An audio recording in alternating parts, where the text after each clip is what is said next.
Le revenu, c'est comme l'air sous les ailes de l'oiseau. Et ce serait un droit civique s'il y avait un revenu de base. Bienvenue sur Terre. Aujourd'hui, chacun a un revenu, plus ou moins. Sinon, il ne pourrait même pas survivre. Mais sous quelles conditions? Comment chacun obtient-il son revenu? 4 Allemands sur 10 travaillent. Ce travail leur procure un revenu suffisant pour vivre. Presque 3 sur 10, en majorité les enfants et les jeunes, ont un revenu par leur famille. 2 sur 10 vivent de leur retraite ou de leur rente. Et moins d'1 sur 10 de l'assurance chômage ou de l'aide sociale. Tous les revenus sont le résultat de l'activité économique, mais 41% seulement sont le fruit d'un travail rémunéré. Tous les autres sont dits revenus de transfert, des revenus qui ne sont pas directement liés au travail. Alors pourquoi l'idée d'un revenu de base nous semble-t-elle si étrange? Ce qui semble étrange, c'est que le revenu de base est inconditionnel. Mais aujourd'hui, les conditions d'accès aux revenus sont-elles encore adaptées à notre temps? À moins de nous montrer tout à fait naïfs, il faut admettre qu'à l'avenir, le marché du travail ne pourra plus assurer l'intégration sociale de toute la population.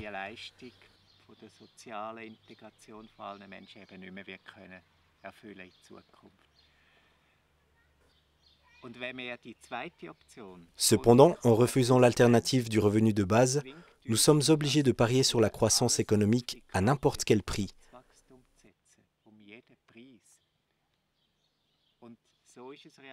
C'est d'ailleurs ce qui se passe dans la politique aujourd'hui. De l'extrême droite à l'extrême gauche, l'ensemble du monde politique en appelle à grands cris à la croissance économique. Ainsi, nous persistons dans une approche quantitative des problèmes et nous perdons toute chance de développer de nouveaux modèles d'organisation sociale d'une qualité supérieure.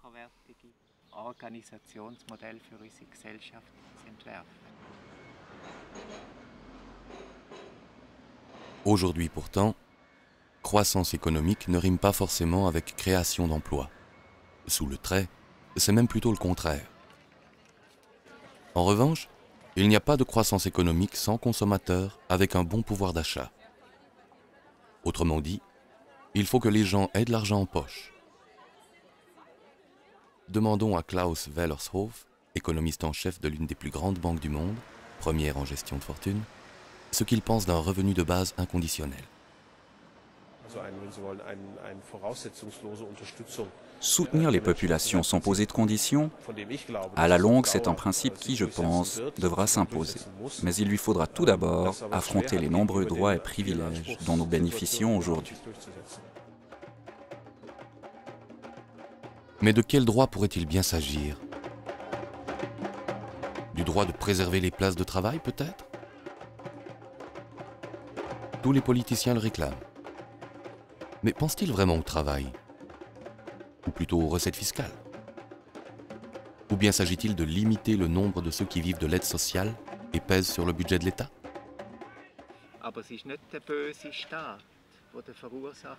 Ce n'est pas la politique de l'État méchant qui est responsable de l'explosion des coûts, c'est la rançon du succès. Le succès en question est celui de la rationalisation. Une rationalisation qui arrive jusqu'à notre porte.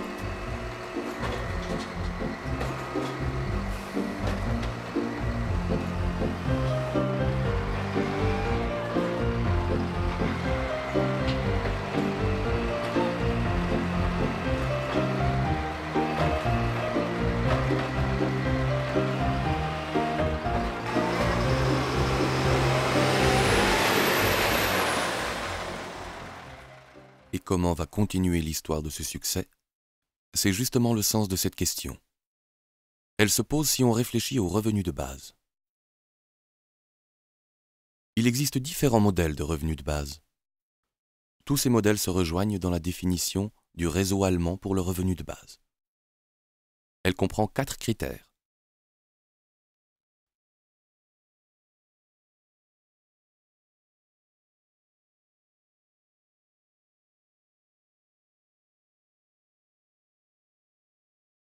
Mais gardons les pieds sur terre. Le revenu de base ne signifie pas davantage d'argent pour chacun. Il ne vient pas d'en haut. Il ne s'ajoute pas. Il se développe à l'intérieur du revenu existant. Le revenu du travail diminue, mais le revenu total ne change pas. Ce qui change, c'est sa composition. Le revenu de base est un autre genre de revenu. Ce n'est pas un salaire minimum. Ce n'est pas le paiement de quelque chose. Ce n'est pas un revenu lié au travail. Chacun touche le revenu de base, quoi qu'il lui arrive.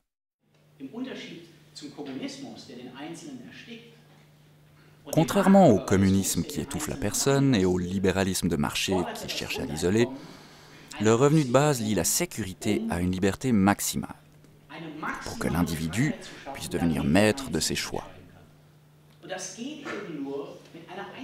Le montant de cette garantie doit suffire pour pouvoir réellement refuser une activité rémunérée. La possibilité de refuser est une condition essentielle pour pouvoir négocier librement et à égalité.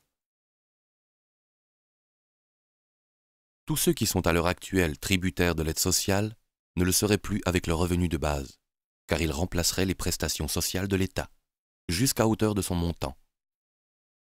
Ce n'est que dans le cas où des prestations sociales plus élevées que le revenu de base seraient nécessaires que la différence serait conservée.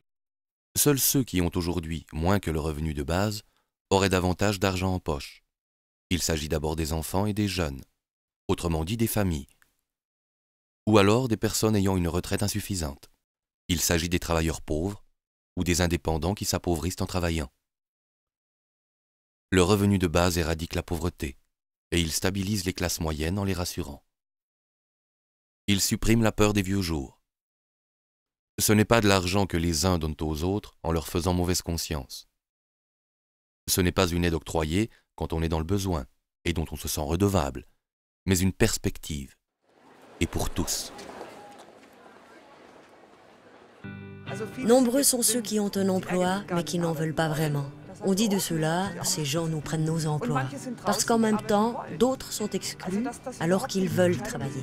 Le jour où ce sera la décision de l'intéressé qui comptera, les choses vont bouger. Pour ma part, je suis sceptique. Je suis très sceptique. Parce que je pense que si ce revenu est mis à disposition, la motivation pour le travail et la performance vont baisser. Elles seront nulles. L'emploi rémunéré rend malade, parce que le temps permettant d'accomplir le travail est de plus en plus court. Ce qui peut se démontrer très simplement de manière empirique. Au fond, le revenu de base pose les fondements d'une société plus libre. C'est le plus important. Il nous libère de la dépendance salariale et crée plus d'autonomie. La question va se poser tôt ou tard. Comment est-ce qu'on finance tout ça? Parce que l'argent doit bien venir de quelque part. Je peux effectuer les calculs économiques nécessaires et je vous dis, ça marche. Le grand défi du revenu de base, c'est que chacun doit réapprendre à vivre. C'est ça l'essentiel. Et là, nous en sommes tout au début. Pas pour le financement. Le financement est acquis. La difficulté, c'est la liberté.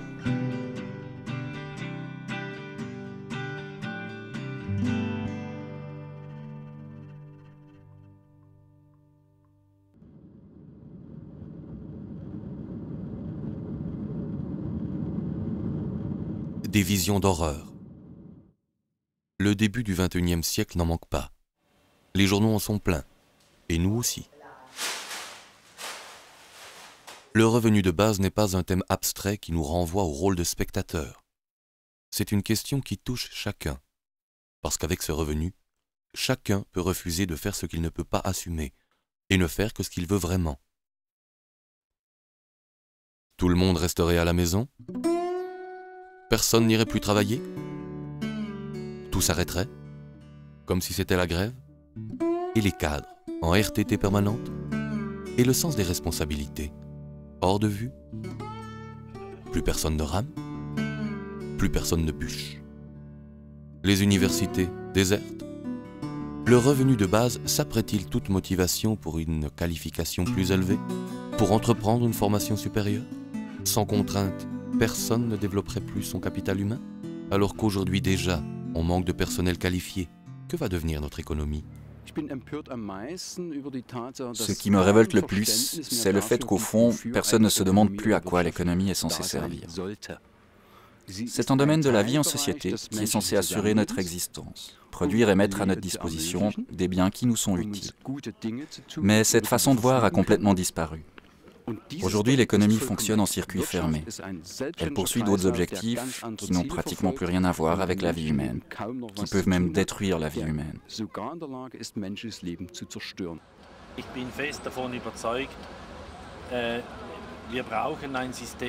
Malgré tout, j'en suis convaincu. Nous avons besoin d'un système qui récompense la performance, qui rémunère le travail bien fait. Mais avec un système fondé sur le principe de l'arrosoir où tout le monde recevrait la même paye ou salaire de base, au final, c'est toute la société du travail qui imploserait.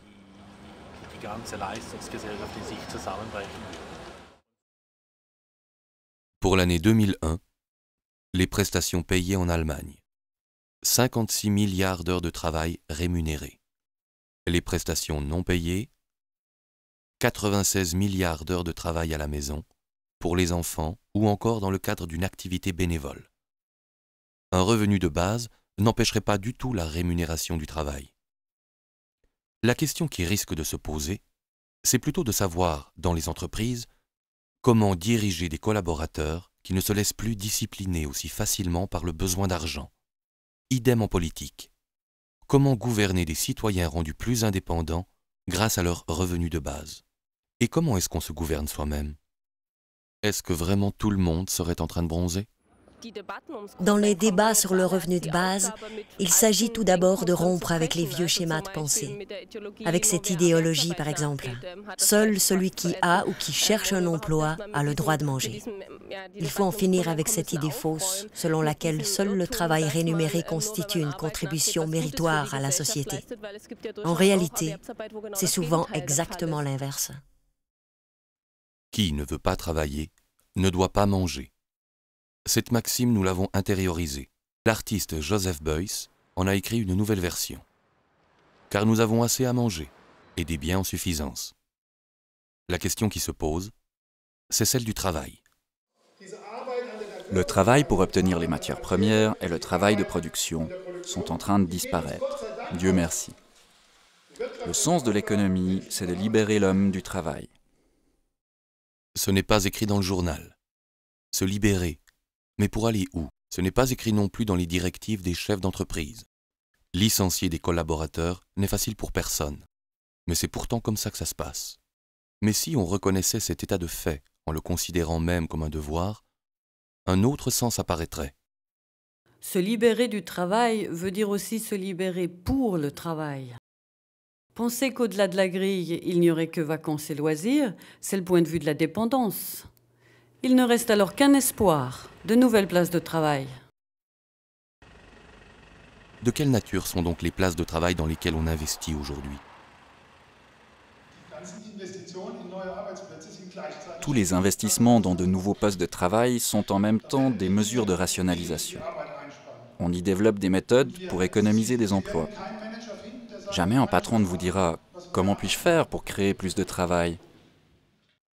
La tâche de l'économie, c'est de satisfaire des besoins. Efficacement, comme chacun le fait aussi. Elle n'a donc pas pour tâche de créer du travail. Et en face de cette réalité, on observe que chaque être humain porte en lui ses propres objectifs et son travail, et qu'il les abandonne parce qu'il ne peut les convertir en argent. Le problème de société que nous avons aujourd'hui, c'est que beaucoup de gens qui ont une place de travail n'ont en réalité qu'une place de revenu. N'avoir qu'une place de revenu veut dire avoir un travail uniquement pour épuiser son revenu. Un travail qui n'a pas de sens. Pour la société, ce manque de sens pose problème parce qu'il fait émerger beaucoup de frustrations et de pathologies chroniques.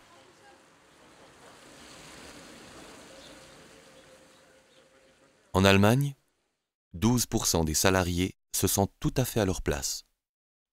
Cela fait un peu plus d'1 sur 10.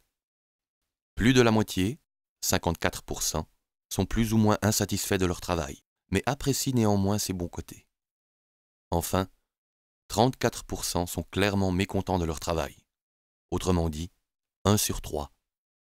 Le sociologue suisse Uli Meder nous donne quelques indications. Face à l'orientation unilatérale et bornée de la société sur le travail rémunéré, il faut mettre l'accent sur la question du sens. Qu'est-ce qui importe vraiment dans la vie? Le revenu de base fournirait un appui fort aux gens. Il y aurait plus de sécurité, cela provoquerait un élan de créativité, de satisfaction. Les gens auraient moins besoin d'avancer en jouant des coudes. Ils seraient moins qu'aujourd'hui contraints d'obtenir des avantages pour eux-mêmes au détriment des autres. En créant des rapports de concurrence extrême, le système actuel casse les mécanismes de solidarité. C'est l'opinion d'un professeur de sociologie. Mais qu'en pense quelqu'un qui rentre du boulot et qui entend parler pour la première fois du revenu de base? Ça veut dire que tout le monde aurait le même salaire? Non, chacun gagnerait ce qu'il gagne, mais tous recevraient un socle fixe, qui est le revenu de base. Mais seulement s'ils travaillent?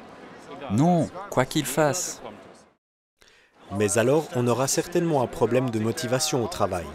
Si je dispose de toute manière d'un salaire de base garanti, pourquoi irais-je encore travailler? Mais pour vous, ça serait comment? J'irais volontiers travailler. Rester à la maison n'est pas une solution. J'aime mon travail, je le fais volontiers. Mais il y a sûrement des types qui n'iraient plus travailler. Si vous aviez un revenu de base, est-ce que vous iriez encore travailler? Spontanément, environ 60% répondent « oui », comme avant. Environ 30% répondent « oui », mais plus à plein temps.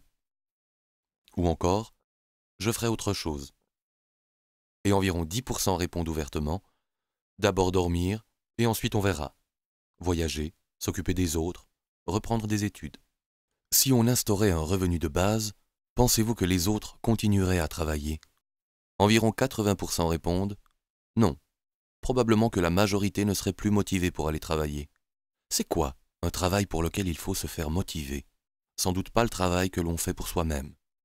Pour celui-là, on se motive tout seul. Quelle est la motivation pour le travail? Là, ce sont des enfants qui travaillent. Tout à fait normal, à une certaine époque. Et nous, on continue à acheter. On ne sait pas très bien, la marchandise vient d'Extrême-Orient. C'est là-bas qu'est exécutée aujourd'hui une grande partie de ce qu'on appelle les sales boulots.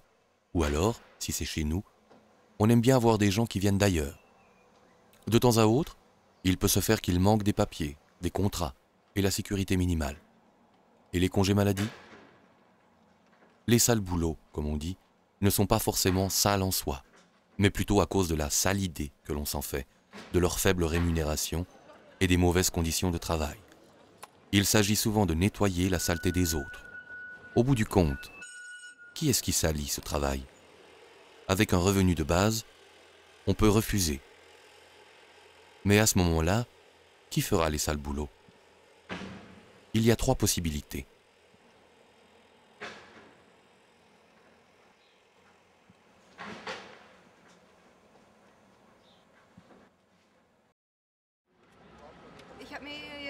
Je m'imagine une caissière de supermarché. Elle ne prend certainement pas plaisir à son travail. Si elle avait un revenu de base, est-ce qu'elle irait encore travailler? Posons la question à cette caissière. Oui, personnellement, je n'arrêterai pas de travailler. Parce que je ne peux pas imaginer que je reste à la maison sans rien faire, même si j'ai ce truc de base de 1000 €. 1000 €, c'est un chiffre comme ça. Ça pourrait être plus, ou moins. D'abord, honnêtement, ça ne me suffirait pas. C'est pourquoi on l'appelle revenu de base. Cela devrait suffire pour le minimum vital et une intégration dans la société. La plupart des gens voudront gagner plus, comme aujourd'hui. Mais revenons-en à la caisse. Pas vraiment un métier de rêve? Évidemment, on pense toujours au travail à la caisse. Mais on a affaire avec un tas de gens et tout dépend de comment on se sent soi-même. Personnellement, je suis quelqu'un de très ouvert. Je n'ai pas de problème et au fond, je me trouve très bien ici. Dans un sens, ça ne changerait pas grand-chose. Je ne supporterais pas de ne pas travailler. Je m'ennuierais trop. Certaines choses pourraient changer. Je pourrais voyager et voir des choses qu'aujourd'hui je ne peux pas voir, car je dois apprendre un métier. Le stress pour trouver du travail est énorme pour tous. On est là et il n'y a presque plus de place. Si on avait le revenu de base, ce ne serait pas si stressant.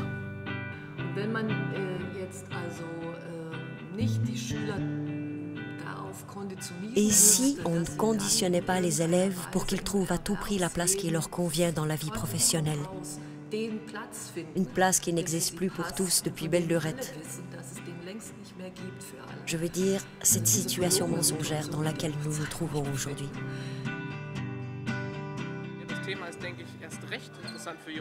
Oui, cette idée intéresse particulièrement les jeunes, parce qu'en fait, on constate aujourd'hui dans les écoles que beaucoup de jeunes ont peur de l'avenir. C'est en fait notoire qu'ils se préparent pour un métier et qu'ils choisissent le moindre mal, de peur de se retrouver sans rien plus tard. Dans le revenu de base, je vois une possibilité et une chance de pouvoir entreprendre ce que l'on veut vraiment et de le faire bien. En même temps, j'y vois une crise de sens. Cela donne du temps et de l'espace pour réfléchir. Et quelle serait l'influence du revenu de base sur le travail lui-même? On répartirait le travail sur un plus grand nombre de personnes et comme ça, il redeviendrait satisfaisant. Qui parlait de crise de sens? Oui, je crois que nous vivons en grande partie dans une grande illusion. Nous vivons aux dépens de la nature, aux dépens des générations futures, aux dépens de nos partenaires.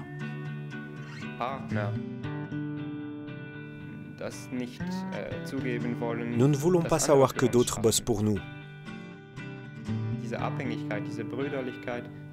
Cette dépendance mutuelle, cette fraternité de fait, si je ne la reconnais pas clairement, j'en suis redevable envers mes semblables.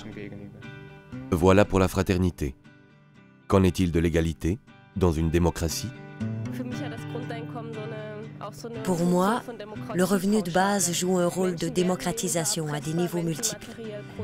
Si les gens ont une sécurité matérielle, ils sont plus difficiles à corrompre.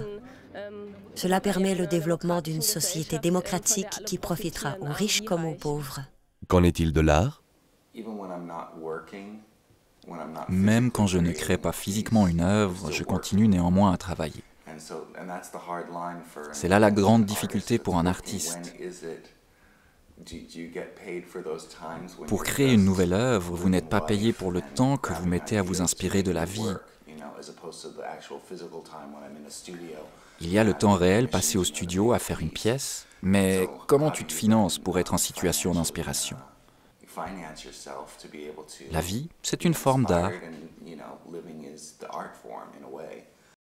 Et pour une future maman? Ce serait génial. Je pourrais m'investir comme je le désire dans l'éducation de mon enfant, sans avoir mauvaise conscience.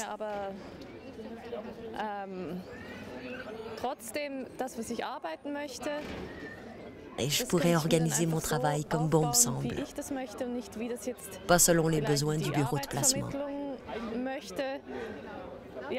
Oui, je pense que ce serait très bien, justement dans cette situation.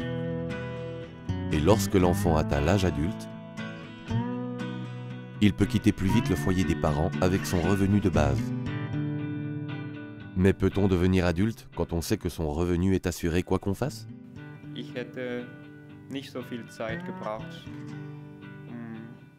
Je n'aurais pas eu besoin d'autant de temps pour faire ma rébellion. J'aurais admis bien plus vite mon intégration dans la vie économique et dans la société, car le prix existentiel à payer n'aurait pas été aussi élevé. J'aurais eu moins de crainte de devoir renoncer à l'essentiel. Le revenu de base change tout dans un tas de domaines et il pourrait déclencher bien des choses. Lorsque l'on veut gravir le Cervin, il faut penser à se lever tôt le matin, car il faut être au sommet à midi pour ne pas redescendre dans la nuit et le froid. Chaque Suisse le sait.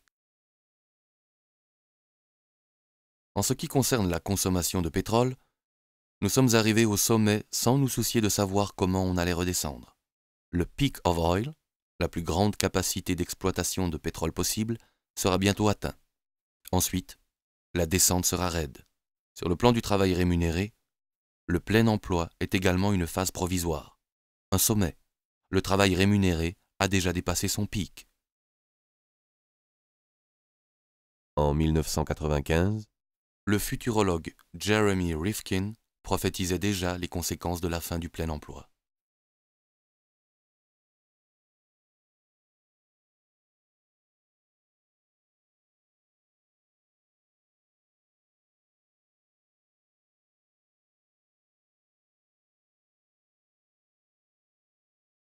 Les pronostics de Rifkin sont controversés, mais ils ne sont pas sans fondement. En 1982, la production d'acier aux USA se chiffrait à 75 millions de tonnes et occupait 300 000 travailleurs.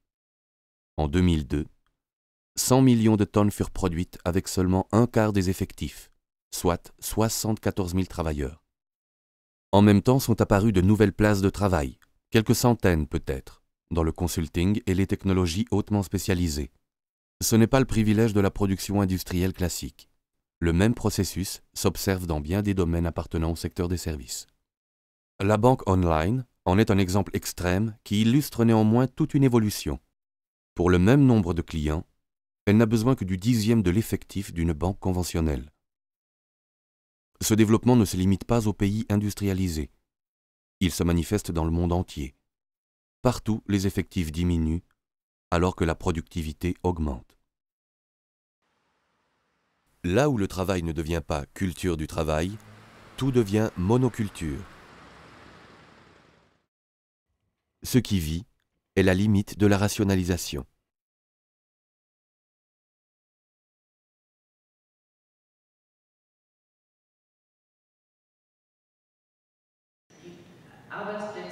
À l'avenir, les places de travail ressembleront à celles des artistes et des publicistes, non sous forme d'entreprise.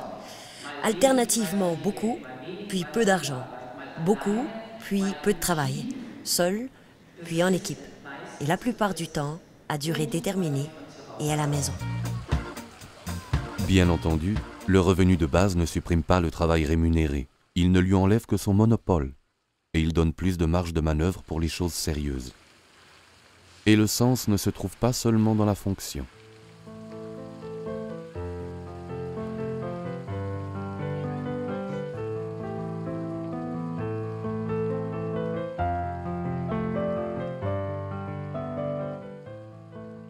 Il y a bientôt 50 ans, en Suisse, une machine à laver coûtait 3 550 francs.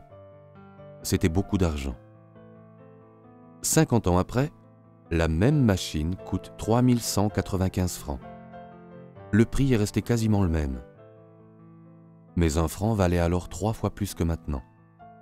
C'est-à-dire que la machine coûte aujourd'hui le tiers de ce qu'elle coûtait il y a 50 ans. Une coupe de cheveux coûtait environ 3 francs 50.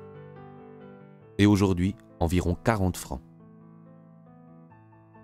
Autrement dit, là où on a pu optimiser les méthodes et utiliser la technologie, là où le travail humain a diminué, les coûts ont baissé. Par contre, là où ce n'était pas possible, par exemple chez le coiffeur, les coûts ont augmenté. Le travail humain coûte cher. Parce que les hommes ont besoin d'un revenu et qu'ils paient un impôt sur ce revenu.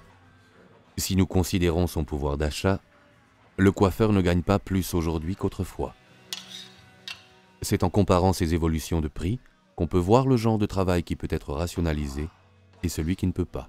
Et on comprend ce que signifie pour nous la rationalisation. Si le prix de la machine à laver avait suivi celui de la coupe de cheveux, elle coûterait aujourd'hui 40 000 francs.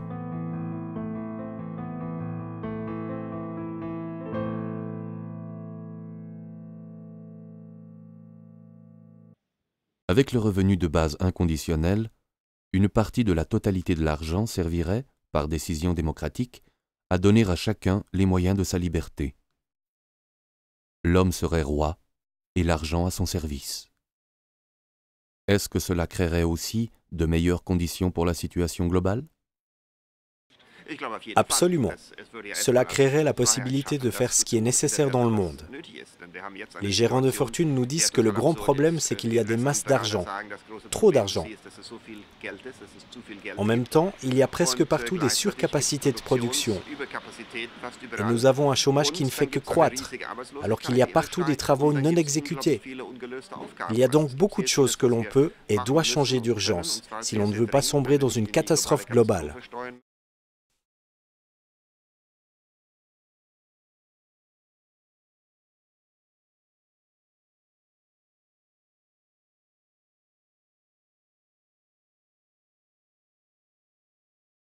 Découpler travail et revenu.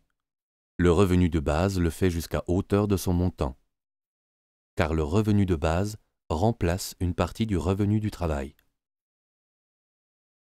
Voilà le principe. En pratique, le revenu de base crée une nouvelle force dans la négociation du salaire. Si le travail ne me procure qu'un peu de pouvoir d'achat supplémentaire, peut-être que je préférerais rester à la maison, m'occuper des enfants, qui d'ailleurs ont aussi un revenu de base, ou bien je me laisserai séduire par mon hamac, pas au bureau, mais chez moi. Enfin, n'importe quoi. Avec le revenu de base, celui qui démissionne en son fort intérieur peut aussi l'affirmer haut et fort. Il peut alors développer quelque chose de personnel, seul ou avec d'autres. Plutôt être convaincu par des projets que par un revenu. Car tout le monde va au travail en ayant déjà un revenu. On peut dès lors entreprendre quelque chose de nouveau. On peut demander à d'autres s'ils veulent participer, car ils ont également un revenu de base.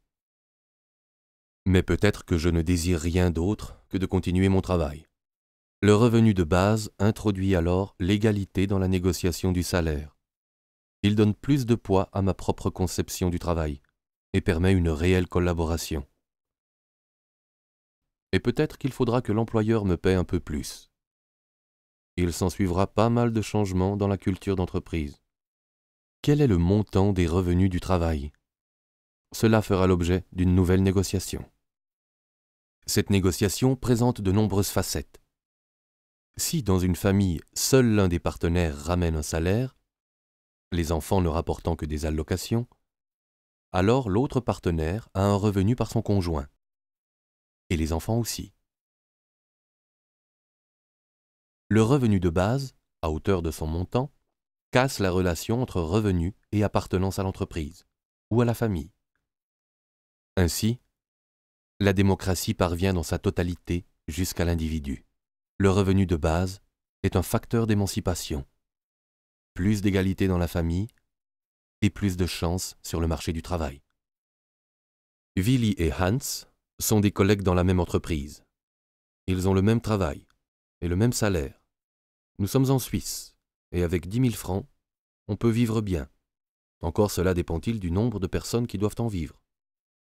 Hans a une famille, une femme et 2 enfants. En admettant qu'en Suisse, le revenu de base se monte à 2 500 francs, et que les enfants en touchent la moitié, la famille toucherait le revenu de base de Hans, de sa femme et des enfants, soit un total de 7 500 francs. Auparavant, Hans devait gagner 10 000 francs, et maintenant il peut aller travailler pour un salaire de 2 500 francs. Le revenu de la famille reste le même. Willy vit seul. Ah oui, il a un chien, mais les chiens ne touchent pas de revenu de base. Avec son revenu de base, il a le même revenu total s'il travaille encore pour 7 500 francs. Conclusion. Maintenant, Hans est clairement avantagé sur le marché du travail. Car ayant une famille, il a un revenu de base important et bénéficie ainsi d'un pouvoir de négociation plus fort, sans que sa famille n'ait à en faire les frais. Comment va se passer la négociation des salaires? Il est illusoire de croire que des rémunérations complètement différentes puissent être versés pour un même travail. Il ne sera pas possible que le montant du salaire s'oriente exclusivement vers celui de Willy ou vers celui de Hans. Quelque chose de nouveau va en résulter. Le niveau de salaire se situera quelque part entre les deux, c'est-à-dire vers 5 000 francs. Même entreprise, même travail, même salaire. 5 000 francs pour Willy comme pour Hans. Mais Hans, avec sa famille, reçoit alors davantage qu'aujourd'hui, et Willy, malgré tout, un peu moins.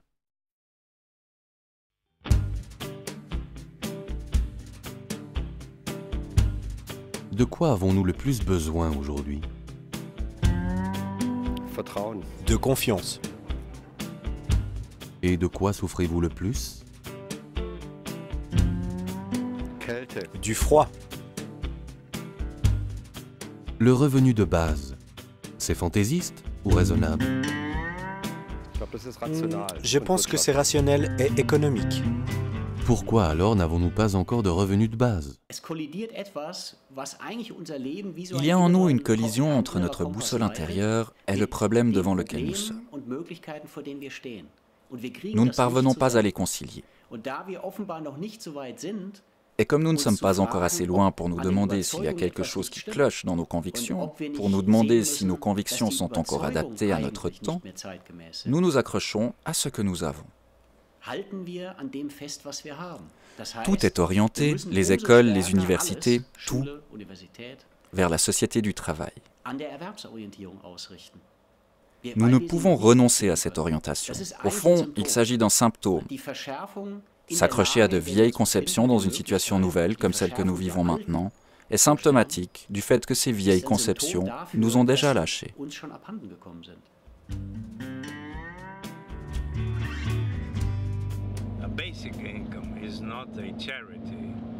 Un revenu de base n'est pas une aumône, ce n'est pas une assistance. Comme vous le dites, c'est un droit civil. C'est le droit de chaque personne à profiter du bien-être de la nation. C'est le mérite du sénateur Suplicy d'avoir obtenu que le droit au revenu de base soit introduit dans la loi brésilienne, comme perspective pour l'avenir.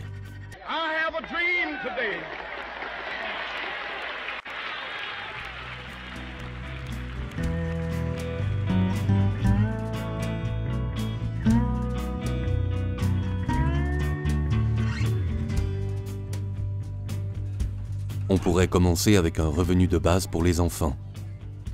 Par exemple, dès l'année de naissance 2000, avec les enfants, le revenu de base grandira dans la société. Mais on peut aussi commencer avec son propre revenu, en le concevant d'une autre façon. Lors de l'estimation du revenu de base, nous ne calculons pas la prestation fournie. Mais par ce revenu, nous rendons possible la contribution de chacun à la société. Le travail que vous ou que d'autres exécutent n'a pas de prix, mais votre revenu le rend possible. On pourrait commencer par introduire le revenu de base dans une région. Par exemple, en Midi-Pyrénées, ou dans une ville comme Tarbes. Des fondations pourraient commencer en émancipant financièrement les habitants, sans poser de conditions.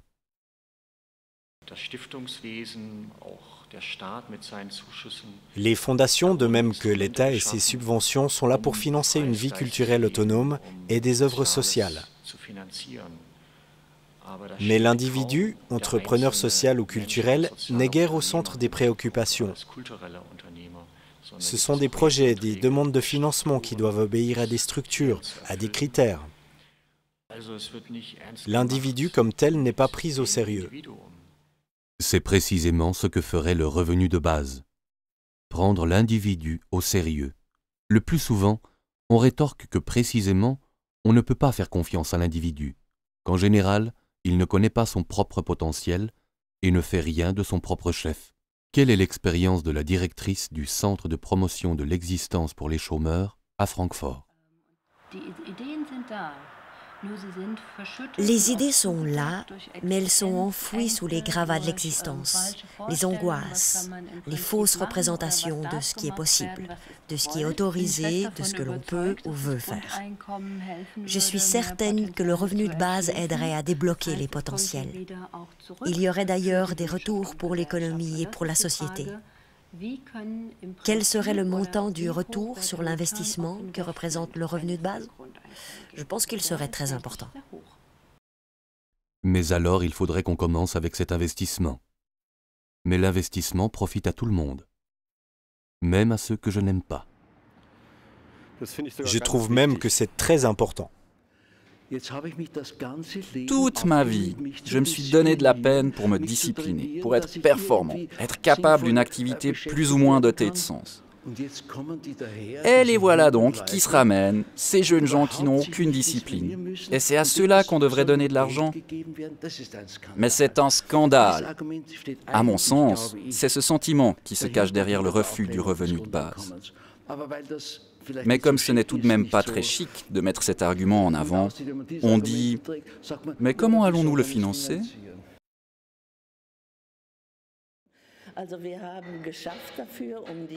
Nous avons travaillé pour la mécanisation, pour décharger l'être humain du travail pénible, et maintenant, on se plaint qu'il n'y ait plus assez de place de travail. Et personne ne dit, mais non d'une pipe, c'est justement pour ça que nous avons trimé dur pendant 100 ans, pour ne plus travailler autant. Aucun parti politique ne le dit, et cela me met en rage. L'argument décisif est en fait une vengeance personnelle. Il ne faut pas que ce soit mieux pour les autres que ça ne l'a été pour moi. Et cet esprit de vengeance est torpillé par le revenu de base. Mais alors, si je peux me débarrasser de cet état d'esprit, je ne fais pas seulement quelque chose pour le revenu de base, mais aussi pour ma propre santé et pour mes facultés d'être social.